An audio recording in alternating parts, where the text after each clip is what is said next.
When you come to that fork in the road, you have some sort of challenge in your life, if you stop worrying, if you're worrying, you're not trusting, okay? If you're laying awake at night fretting, you're not trusting. That's not trust. Trust is wholehearted trust. Proverbs 3:5. Trust the Lord with your whole heart. When you trust Him with your whole heart, then it just changes everything. And then He comes in and He directs your steps. He makes the path straight and He makes things come together. He gives you good decisions. At that point, that's when you begin to just love God. Welcome to the Ignite with Barry Meguiar podcast, where Barry's book and passion for spreading God's love are guaranteed to ignite your life. Now listen in and prepare to have your life ignited.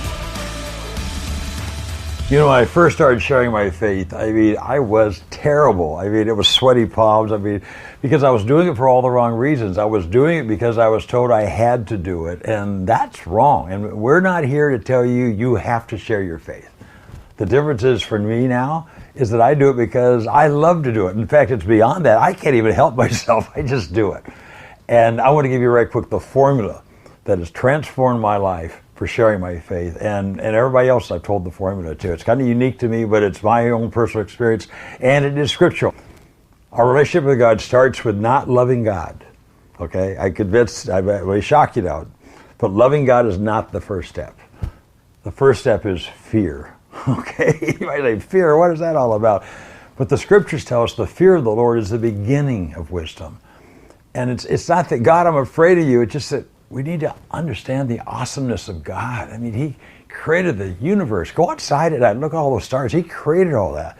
In fact, He not only created, but He says He holds it in His hand. The message, the awesomeness of God. And yet He knows our every thought. He knows the number of hairs on our head. We need to understand that He is an awesome God. And when we go to worship Him in the house of God, it's holy ground. When we walk into that church, it's holy ground. It's not just another occasion or one of the things we do on the weekends.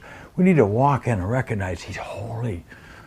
And He's given us the privilege of knowing Him personally. So the fear of the Lord is the beginning of wisdom. Next step is trust. You can't love God if you don't trust God. Trust actually comes before. And how do you learn how to trust God? You put Him to the test, so to speak. I love this scripture. It's been my lifetime scripture in Proverbs 3:5. Trust the Lord with your whole heart, and don't depend on your own thought process. In all your ways, acknowledge Him, and He'll direct your path. That's His promise. So you put Him to the test. And when you come to that fork in the road, you have some sort of challenge in your life, if you stop worrying, if you're worrying, you're not trusting, okay? If you're laying awake at night fretting, you're not trusting. That's not trust. Trust is wholehearted trust. Proverbs 3:5. Trust the Lord with your whole heart. When you trust Him with your whole heart, then it just changes everything. And then He comes in and He directs your steps. He makes the path straight, and He makes things come together and gives you good decisions. At that point, that's when you begin to just love God. For so many years, I loved God just by saying, I love you, God, I love you, God. But it was really an empty love. I said it because I had to, okay? This is not about a have-to thing because I want to. And loving God is, I love you, God. You've been so faithful. I can't believe I'm a guy that peddles car wax. How do I deserve your attention and your ability, your wanting to sit there and direct my steps in the things that I do? It's just amazing. I can't help myself but love God. That's a whole different world. Then we end up with the next step, which is intimacy. And that's as we do it more and more, then it's just a daily walk. It's a relationship.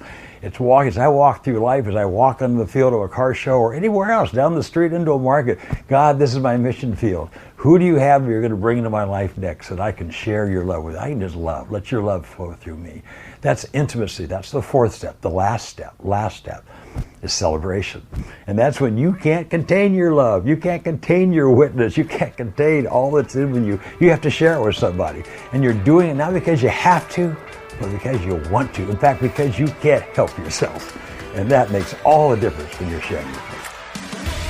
If you enjoyed today's episode, let us know. And don't forget to subscribe, rate, and review to help us reach more listeners. Remember, sharing your faith ignites your faith. See you next time on the Ignite with Barry Meguiar podcast.